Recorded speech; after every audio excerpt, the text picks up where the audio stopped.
All right. Hello, everybody. Thanks for tuning in into our first episode on the topic of adapting leadership in an ever-changing military environment.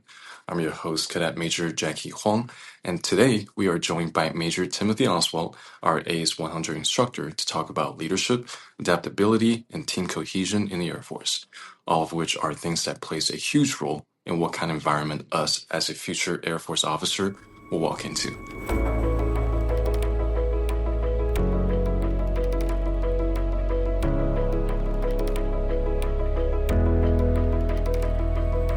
Sir, it is an honor to have you. Thanks for joining us today. Before we get into our topic, can you tell us a little bit about yourself? Things like where you're from, how many years you've been in, what inspired you to join the Air Force, and what are some leadership roles and responsibilities you have held throughout your Air Force career? Absolutely. Well, first of all, thank you for having me here to do this. Of I course. am honored and looking forward to this conversation. I'll keep this relatively brief, but I grew up in a suburb just south of Chicago, was born and raised there. The majority of my family still lives there. I've been in the Air Force for 11 years, so I commissioned via OTS in 2014. After, I finished college, finished graduate school, and was relatively unsure what I wanted to do with my life. So I had a job as a bartender, which I really enjoyed. It was super fun, but not sustainable, nor what I wanted to do for my career. And so I decided to throw up an application to OTS, and fortunately got picked up for a pilot slot, and the rest is history. So now I'm sitting here. The reason I decided to do that was because I honestly was at a point in my life where I had gone to school, and I was a business major, and then my graduate degree was in bioethics, which originally I thought I wanted to go to law school and practice public policy in the bioethical arena. That sort of fell off as an option. And so I kind of had this moment of what's the coolest thing I could think of doing, to be honest with you. And so the first answer was being a quarterback for the Chicago Bears, honestly. But at that point I was too old. It wasn't going to happen. Then the next thing I came up with was flying in the military, and that was because of my grandpa. He flew in the Navy back in the 1940s. He was in training still when World War II ended. But he always talked about that experience as just the camaraderie within the flying community back then, the friends he made and still had, 50, 60, 70 years later. Just the way he spoke about it was I want to be a part of something like that. And so I applied to the Navy originally. Didn't get picked up for a pilot slot there. And then I shot an application to the Air Force, and they picked me up for a pilot slot. And so was super fortunate to have that happen, but very, very thankful. And so progressing through my career, undergraduate pilot training following OTS, and then the HC-130B course to learn how to fly HC-130s out of Kirtland Air Force Base. And then I did that for 5 years and switched over to MC-130s, and now I'm here. As far as leadership roles, I'll sort of talk about in the airplane and outside of the airplane. Please. In the airplane was just sort of the normal progression from co-pilot to aircraft commander to instructor to evaluator. And so that happened on a relatively normal timeline, albeit with sort of a half time where I switched from HC-130s to MC-130s, which they're the same airplane, but the mission set is different enough that I had to get requalified.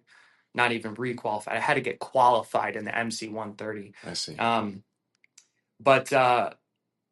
and we could talk about leadership there within a little bit, because it is a unique, a standard combat cruiser crew of 5. So if you're the aircraft commander, you're in charge, right? And so there's challenges there, but it's a beautiful thing as well. Outside of the airplane, I spent a lot of time early in my career as an exec. And so execing is a unique opportunity. I guess it's not necessarily a sought after opportunity, because it can be a lot of work, but you're working directly for a commander, whether it's a squadron commander, group commander, wing commander, and you're sort of their admin, calendar manager. You edit some of their correspondence, you do performance reports, awards, things like that. And so that uniquely put me in a position to lead as a younger dude, and I would say lead up the chain of command and lead down the chain of command. Right. But it set me up well. Like, it was a ton of work. Like, I won't bullshit you. Like, Yeah. yeah, there was.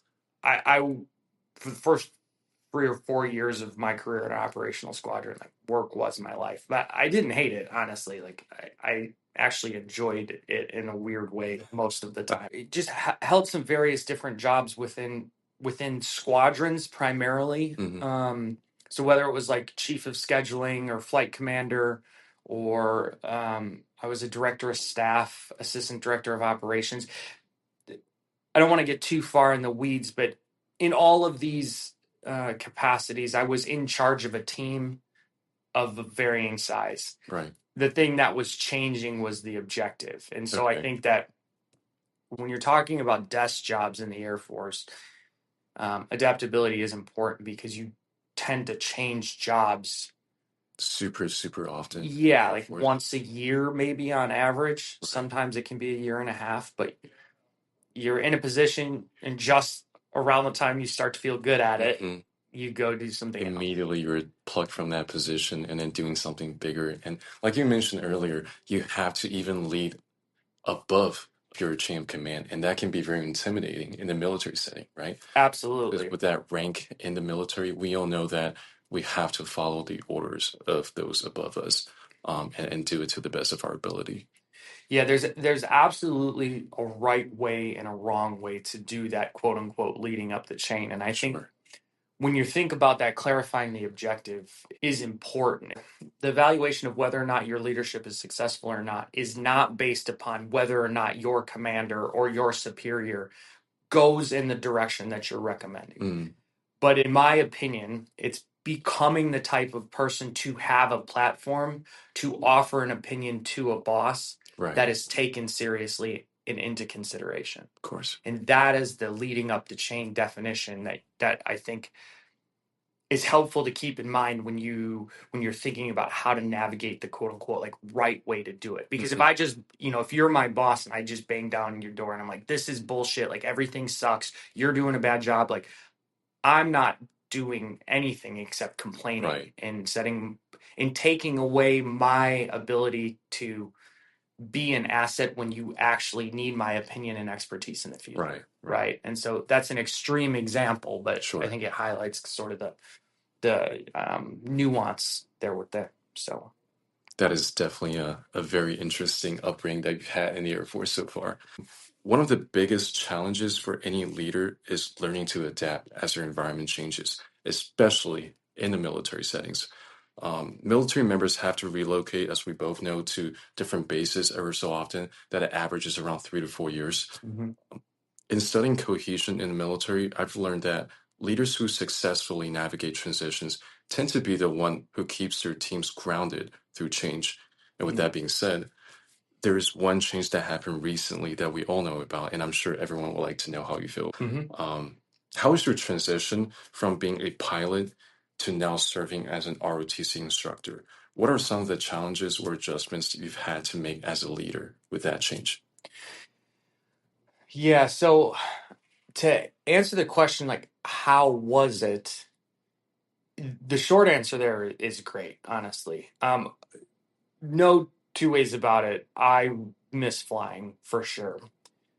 However, getting to work here at this detachment with the cadets is consistently inspiring and like gives me a reason to get out of bed. Like, I like being in the environment of people who are passionate about what they're doing, and we have that here with a lot of our cadets. And so That's awesome.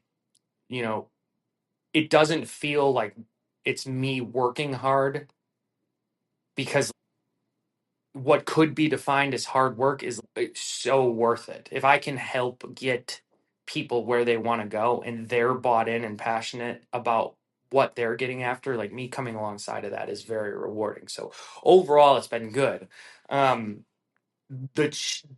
challenges are, there's quite a few of them. Honestly, we could probably do like a whole hour on this alone. The first thing is that me showing up here, I had to learn a new thing. Right. I'm not an ROTC guy. So this is foreign land to me. And it's always easier to lead like when you know your stuff and you're good at your job at it. Right. Like objectively given the choice of I'm really good at this or I'm average at this, go lead a team. I take I'm really good at this. I think I in most scenarios. So I spent a lot of the summertime like digging through the regs and trying to learn the different ins and outs of the ROTC program. And I'm still learning. Like that process is going to be ongoing for a while because there is a lot of stuff that I feel like I should know and don't know. Right. So that was the first challenge at the outset. The second thing, which this was a surprise to me, to be honest with you, but in my previous job, I would assume if there were no questions, people understand. In here, I don't know what it is and what motivates it, but just because I don't get questions on a given thing, it is a poor assumption to assume that the cadets understand Right. what I've just said. Right. And so I feel the need to explain things more in depth than I did previously. Mhm. Like if we're flying together and I'm like, dude, you're getting fast on final because your base turn is too tight. So you got to take a wider pattern and roll into your, roll off the perch better. You're like, lingo is different. copy, got it. Right. I would assume if you didn't ask me a question about what I meant, that you're going to do it right or more close to right the next pattern.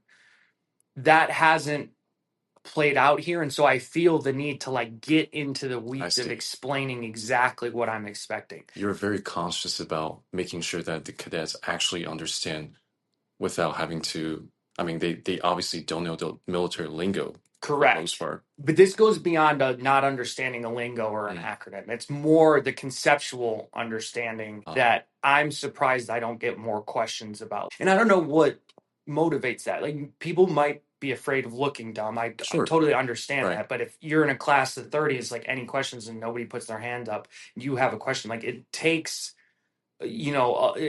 some guts to like put your hand up. Yeah, your courage is a perfect word. So it might be that, but that has been challenging for me, and I'm working to try and continue to overcome it. It took me a while to realize that that's what was occurring, and once I did, I sort of changed tactics a little bit, which was good. The other thing too is setting appropriate expectations. Okay. So cadets are multifaceted as they should be. Students, cadets, many have jobs, families in the area, hopefully hobbies and like out having a good time because you're in college and you should. Right. So you got a lot of things to balance, right? And previously in an operational squadron, like that is what we do. Like the common saying in the Air Force, like mission first, people always. Right. Just my 2 cents is that's a load of crap. Like it's mission first, period. There isn't often a follow up to that. Like you get the job done and that's it. Right. And so here, it's inappropriate for me to tell you, like, Jackie, go do this thing right now. Right. Because you might have to go to work. You know what I mean? So sort of coming up with an appropriate expectation for people. Those are the 3 things. Having to learn something new, figuring out how to explain things and like answer questions that people probably have when they're not asking, and then setting appropriate expectations. That's a very fair thing to say because there's also that commitment to the service obligation that people who are currently in service right now, they have committed. They have signed that dotted line. However, with these college students, every graduating level in college, they have different quote unquote jobs. As a freshman, their job is probably to learn to get to know themselves on top of everything else that they're doing in life to figure out, hey, is this Air Force life for me? Is this what I'm trying to achieve? And then getting that privilege to be an officer for. And then with the sophomore, they are somewhat committed. They're trying to fight for that spot to get the field training slot, to get that enrollment allocation. So every year they have their own struggles, and you kind of have to find a different way to tackle that struggle that they're facing. So that is a very hard thing to have to figure out for Yeah, sure. it's a fun challenge, but one of the reasons that I really enjoy teaching the 100 level, the freshman level class in this detachment, because I definitely don't want a barrier to entry Right. to be this assumption that this is going to be an overwhelming task that Hmm. consumes all of your time. Like, are you going to have to put time into this? Yes. Is it going to take effort? Yes. Am I going to do my best? Are we going to do our best as cadre here in the detachment to make it an appropriate amount of time and an appropriate amount of effort to be successful? Yes. Mm. So I think, but finding that line is easy to talk about conceptually and difficult in individual moments of Right. underperformance, right? And so, yeah, I don't know. I'm still I don't have an answer. I'm still sharpening that one out Well, consistently and almost daily, to be honest. to So, be fair, sir, I think most of us cadets would agree that you're doing wonderful in the first well, semester. It thank is you. the first semester for you, so Yeah. you're seeming to adapt pretty easily into this environment, Well, and we thank you. appreciate that. Yeah, I'll tell you, if I suck, it's not because I'm not trying. I invite the feedback, like if you don't like something I'm doing, I would expect and hope that you feel the open door type policy to Right. come tell me, non-retributional, like, hey, you're not doing this well. Mm. That would be really helpful for me because I want to do better. The effort's there for sure. That's a So, good feedback for us too. yeah, Thank you. yeah, open door, baby. Well, with what you've seen so far, what aspects of the military environment that makes leadership adaptation a must rather than, optional? Yeah, so the first is that your team is often consistently changing. Right. So, using a flying example on a crewed aircraft, if I'm flying Tuesday, Thursday night on a given week, I'm flying with one crew on Tuesday and I'm flying with a different crew on Thursday. Mm. Right. And if I, as an aircraft commander or as an instructor pilot, lead those sorties the same way, I'm not doing a good enough job. If assuming different crews, Sure. sorry, yeah, assuming it's a different crew. And so there's just a pragmatic aspect of like the objective is to accomplish the goal, to accomplish the mission. And we as a crew have to go do the thing. And so if I have 5 people who are good at X, Y, and Z on Tuesday, and then I have 5 people who are good at A, B, and C on Thursday, I have to play up to those strengths. And as a leader, I see it as my responsibility to fill the gaps of each team. Mm-hmm. That's sort of back to the being good at what you're doing, Right. like that's a super helpful skill to be able to fill those gaps. But it is just as simple and as pragmatic as that is your team's going to change. Mm-hmm. And so what works today might not work tomorrow. Right. And then the second piece of that is like often, that's an overstatement, but mistakes in what I've done throughout my career, mistakes lead to death. Mm. Like, and so achieving the objective goes beyond sort of checking a container to say, hey, we did this thing. Like, no, it's like, I don't want people to die. Like, I don't want my crew to make a mistake that has us putting a plane in the side of a mountain. And so there's a significance to given day, given set of individuals, we have to be good enough at particular thing. Right. And that particular thing changes. Ultimately, like survive, yes, but like some things are more challenging than others. Some sorties are easier to fly than others are. And so there's a shifting objective within the shifting teams. And so if we're going to say that the goal of leadership is to achieve the objective, whatever it is, and the team we're given is going to change, you have to be able to adapt in order to get the job done, I think. Sometimes that adaptation is an immediate need because, like you said, with your career field, it can be life or death, Exactly. right? Within every single seconds. Yeah, that's exactly right. And so I think the notion of like, what's the benefit of being an adaptable leader? That's almost like not even worth considering. It's like you can't not Right. do that. That's a Right. double negative, which is probably not correct, but you have to. Absolutely. You have to do it. Otherwise, I think if you're not willing to adapt, if you're not willing to change, it's like the idea of putting like blinders on. You get so channelized onto given thing that like your peripheral vision, your peripheral awareness of other things that can affect Right. it, just you lose it, And so and sort of always being open to the new good idea, being critical, of course, of new good ideas, but Sure. like being open to, we might not be doing this the right way or the best way. Right. It assumes an adaptable nature to the leader or leadership team, I guess. Obviously, there's going to be a lot of factor as to why some leaders would be in that tunnel vision. Could be like ego or their personal distractions that they're dealing with, or just simply not wanting changes Yeah. because that's just who they are.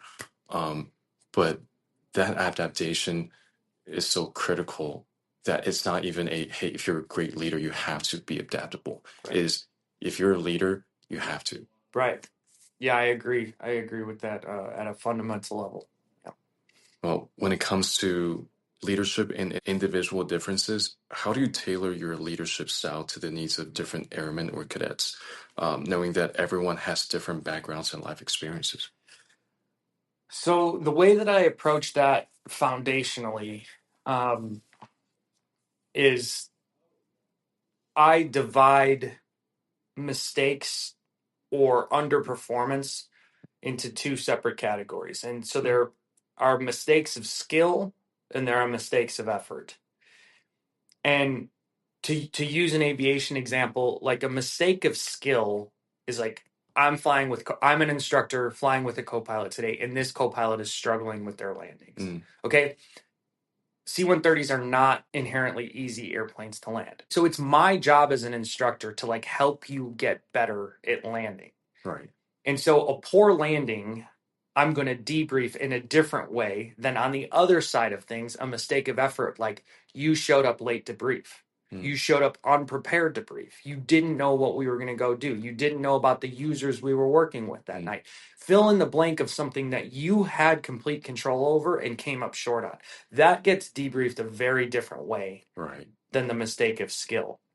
And so I think that independent of background, that's easily enough understandable if it's an expectation that's set off the bat that we can achieve no mistakes of effort. Sure. Right. And that's the goal, period. The skill we'll work on, we'll develop together. Like, I'm not God's gift to landing the C-130. I have more landings than you do. That's why I'm better at them. Right. So if I'm going to be like, dude, you fucking suck at landing the airplane, that's ridiculous. That's a ridiculous thing. Because, I sucked when I had 15 landings like everyone you had. did in the beginning. Yeah, of course. But like, you show up late, you show up unprepared. I can be like, dude, you're coming up short as an aviator. It has nothing to do with flying. And so because that is, in my humble opinion, so broadly applicable, I think that is a good foundation to approach differences in who you're leading. The teams that I want to lead are the teams where people are bought in and willing to put in the work. Because what happens then is that I can set left and right boundaries and let the team and all the brain power there within come up with a good way to solve the problem and a plan to move forward. That's the team I want to be in charge of. Okay, right. So I want to give the leeway. Make decisions. Tell me why they're the right call. I got your back if they don't go well. Right. And then if they do go well, you get the pat on the back, the attaboy. That's how I want to lead. The problem is that doesn't always work. And so I start there and then I start taking away the freedom if it's underperformance. So you can get to a point, and I've been in positions like this before where like I'm in charge of a group of people and they're just not getting the job done. It's not a quick determination that they're not getting the job done because I sort of walk the dog backwards. Am I not being clear enough? Am I not setting the correct expectations? Am I not communicating? Whatever. Like it's reflective inward first on why we're not achieving. But then if I ultimately make like a well-reasoned decision that the underperformance is due to lack of effort, then I start to get like here is your list of to-do tasks today. You get to go home. Like, it sounds demeaning, but like, you get to go home when these are done. And unfortunately, like, those are tougher teams to lead. It is. You know?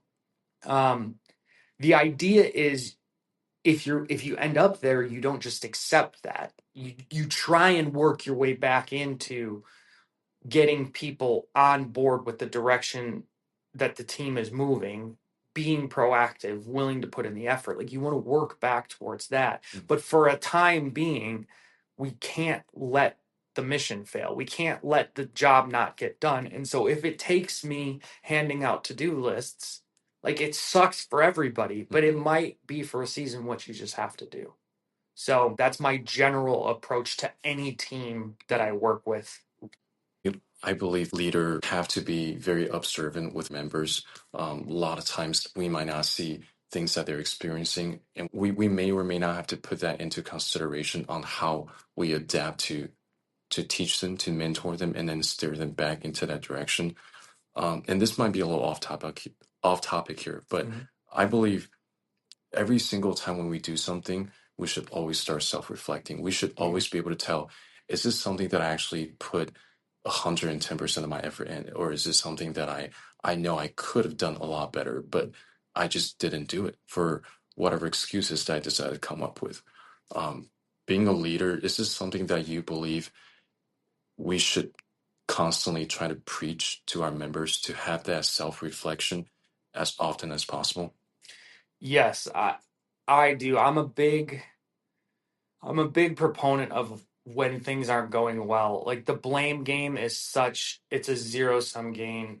Is if I start looking for reasons other than me first of why a team is failing, like, it creates a culture, Right. whether consciously or subconsciously, people are going to pick up on it. Yeah, they'll see it. Absolutely. It's clear as days. And then they're going to emulate it. And that's just a real quick way to devolve the cohesion within a team. And so I think you always start with, what can I do better? What can I do differently? And if you determine that a team has come up short because of something you could have or should have done differently, then you own that in front of the team. Look, I came up short here. Here's how I'm going to change it. It's not going to happen again. And we move forward. Because in the same way the finger pointing creates a particular type of culture and shows a behavior to emulate, taking ownership of what went wrong as the leader Exactly. has the same effect, but in the opposite direction. Yeah. So yeah, I don't think that occurs enough in the officership of the Air Force. And that's top to bottom. Like, that's a spear shot across the bow for sure. But I've been in situations where the lack of self-awareness of the leader was just so apparent to everybody else. And it's like, dude, this isn't fucking working because of you. Like, you're the lymphac, but it's hurled in every different direction. And it's like, well, that is soul crushing. That's motivation killing, It's like, all I'm trying to do is not catch strays at work. Yeah. And that, that's not me being productive. That's not me being a benefit. You think the factor of them being taught or being mentored in a way that confidence is key in the military officership, that might have blinded them from seeing all the other? Yeah, that's a tough question. So I think we'd have to dig down into what you mean by confidence there, because confidence is important, but confidence does not mean I have the answer and I know it's the right answer. That's the blinders on. That's ego. That's something else. Confidence is the willingness to admit that you're wrong. Right. Because that's hard. Like, especially when you're new, you're going to be a second lieutenant here shortly, and you're going to walk into a room with a bunch of NCOs who know way more than you about the thing, and you're going to make a mistake. And it's going to feel like, if you admit a mistake, you're going to lose their trust. You're going to lose their buy-in. But it's that position of authority. Exactly.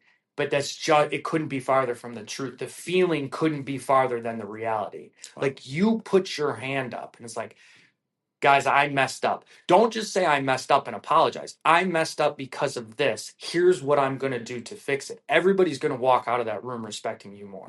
For sure. And if they don't, that's on them. That's like that'd be a salty, disenfranchised airman that's Right. looking back at you, right? The good ones, the ones that you want on your team are gonna respect you more walking out of the room. I want my confidence to come from knowing that I'm trying my best, knowing that I'm willing to admit my mistakes, and knowing that I'm willing to try new things, and to give people the leeway to fail and then to cover down when they do to my boss who's pissed off about it. That's the confidence I want.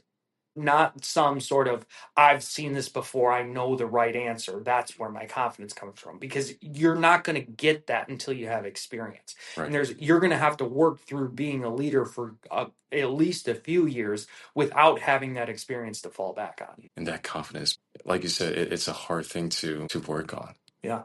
Because without a good mentor, they can easily go into turning confidence into an ego thing. Yeah. And that's tough, because we don't want any leaders to have that ego blindedness to take them away from doing the right thing, to have that integrity and their core value too. Here's the other thing too, man. You're the only one who knows whether or not you deserve that confidence or not. Because even like a mentor, if we both had the same mentor, your 50% effort might be better than my 100% effort as far as like producible outcomes. Right. So they look at you and it's like, oh, dude, he's the high performer. But when you lay down at night, you know you're half-assing it. Right. Right.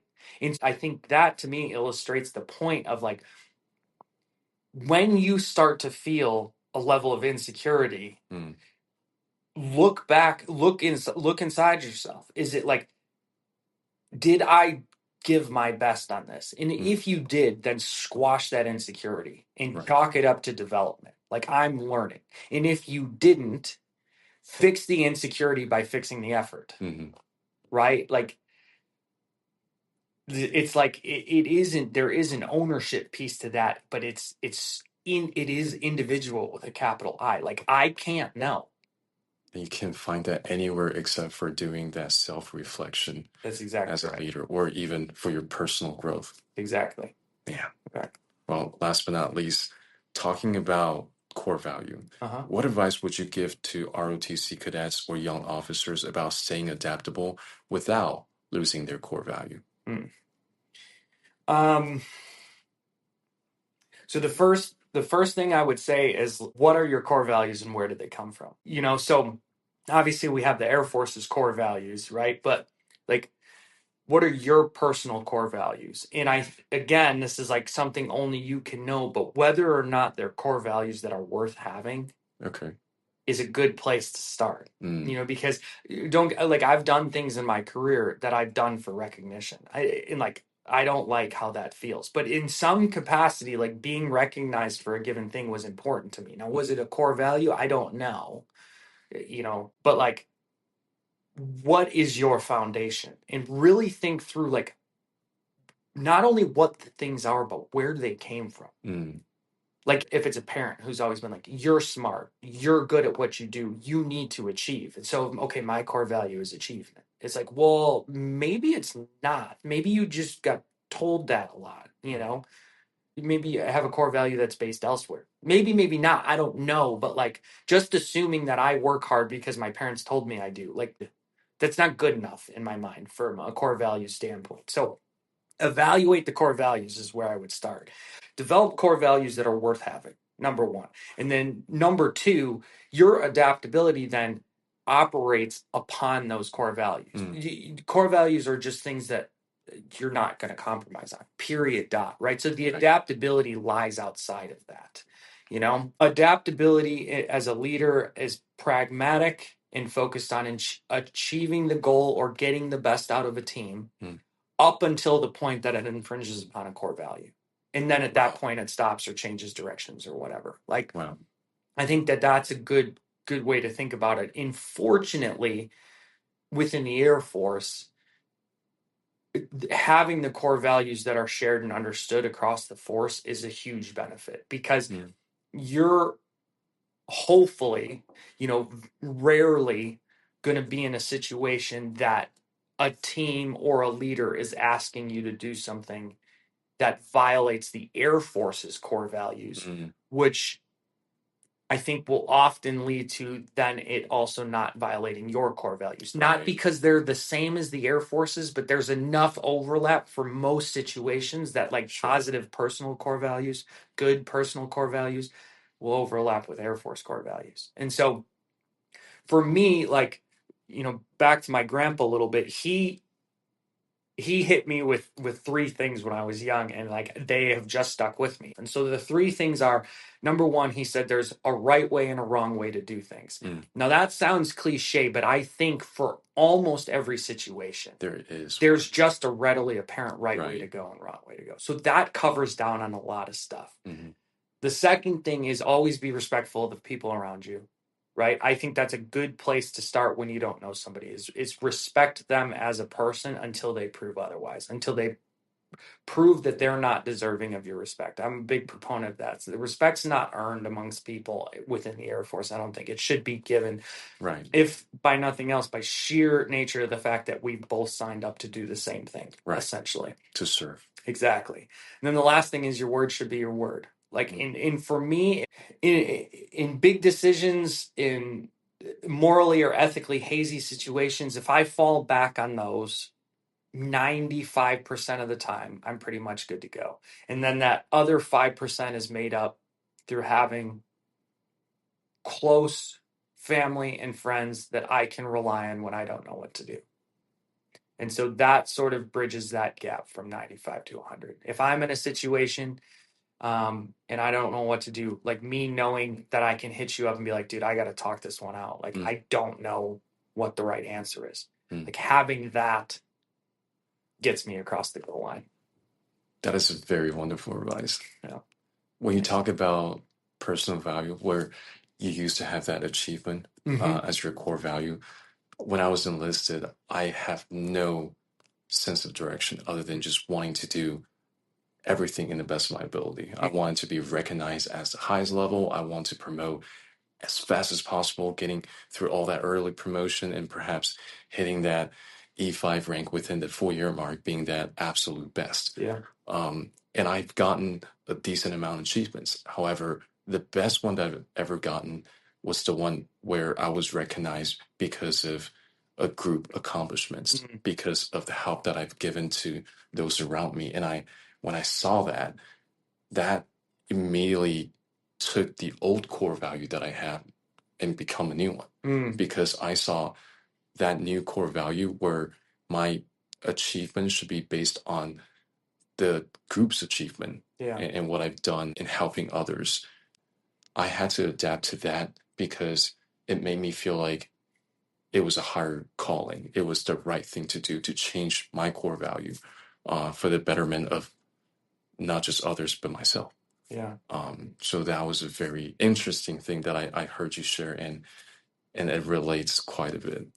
Yeah, I think I'm getting to be around that age here in the Air Force that my friends separating, retiring, and I mean to a person, the guys and girls that get out of the Air Force, like the thing that they miss are the people. Right. It's the camaraderie. It's the shared sense of we're going after this thing together.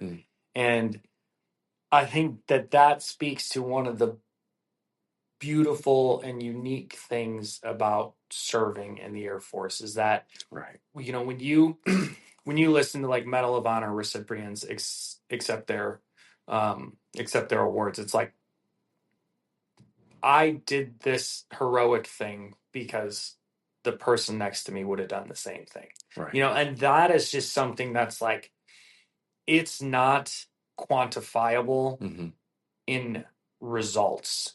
It is that shared sense of we're a part of something that's bigger than ourselves. And like, it has such a profound impact on individuals and teams as long as it's facilitated. And so from a leadership perspective, facilitating that, we do things well, we try because of one another. Like that is as inspirational or aspirational, in my opinion, as you can possibly be, because there's a specificity to it. Like it's a a broad and like a feeling concept that's applied to a person that's sitting across from me. So it like strikes this like deep chord of I'm a part of something and I want to be a part of something. And it's like, you're the thing I'm a part of. And it pulls a value from conceptual to specific. And like that tie, that link is not easy to develop. Not at all. And so the fact that it's just sort of inherently built into the fabric of what we do day in and day out, I think is a wonderful thing, and something that's something that we would be remiss to take for granted and to not double down on. For sure. I mean, that is practically the culture that we're part of. Yeah. That most of us might not even think of it until we leave the service. Right. And like you said, we cannot take that for granted, not even a single day. That's true, because it is the culture, yes, but just because it's the culture today doesn't mean it's going to be the culture tomorrow. Like there is a lot of positive momentum. Sure. That culture has right now. But like you push a ball on a flat surface, it has momentum, but it's going to stop unless you keep poking at it and pushing it.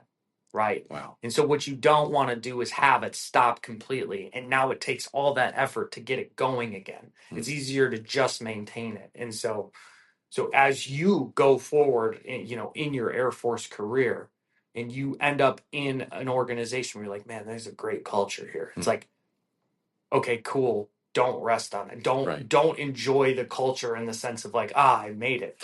No, like keep reinforcing it. Find ways to keep building on, because we're always at risk of it going another direction, because there's ups and downs in the military. Like there's so many pros, but there's a lot of cons as well.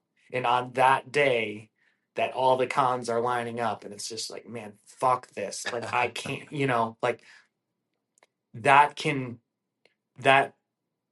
single, this is a horrible day, happens once, it's a one-off. It happens twice, now it's a trend. Right? And all of a sudden, that great culture just went away because some things happened and they weren't adequately taken care of. Or it just pulled the good people out of this service because, quite frankly, they have had it enough. That's true. That's true. You lose good people, or you lose good people getting out, or you lose good people because we move every 3 years, like you said. So teams are going to change over, right? And there's no two ways about it. There are culture creators in squadrons, right? There's going to be those people, that small group, maybe medium-sized group that like they dictate the culture in a lot of ways. And if it's all good and those guys all leave, now all of a sudden there's a void, and that void can be filled in a lot of different ways, right? And so, yeah, it's just it's something to just have within your awareness consistently of, in the same way as like, how am I doing? Am I doing good enough? Am I trying hard enough? Do I need to change anything? Look at the organization in the same way. How are we doing? Are we doing good enough? Can we improve? Can we get better? I guarantee even in great organizations, there's always things you can improve upon. And even just the fact of in a great organization, picking something out of like, we can get better at this. That is culture creating in and of itself, because we're not like, you're the one who's putting their hand up and be like, hey, I see a little bit of room for improvement in this area. And then people, again, it's like emulated behavior. People start thinking like, oh yeah, I see this spot. We could probably do a little bit better here. You have to meter that, of course. You can't solve everything at once, right? You can't get after 15 things at once, but like having people think like that lends itself to a positive outcome for sure. I think of it like sharpening, a sharp knife can get sharper, but yeah, it is important to meter it though too. You don't want to you have to call a good thing a good thing. Right. It can't always be, we need to do this different. We need to do this different. Like we need to own the wins too. So. Man, what good conversation we're having. Yeah, this is fun. Man, as much as I wish we can keep going with this conversation, but every good thing comes to an end. And sir, I cannot express this enough. Thank you so much for taking the time to sit down with us today. It means a lot to us as a cadet or even as an individual, to be able to hear from your experience and perspective, to be that leader in anywhere that we go. So You're very welcome. I'm happy to be here. This has been super fun. that So is awesome, for thanks sure. for asking me. And to everyone else tuning in, thank you for listening. As future officers, we're stepping into a military that's constantly changing, and hearing insights like this helps us prepare for that reality. We hope you found value in today's discussion and can take these lessons forward in your own leadership journeys. Stay adaptable, stay committed, and we'll see you in the next episode.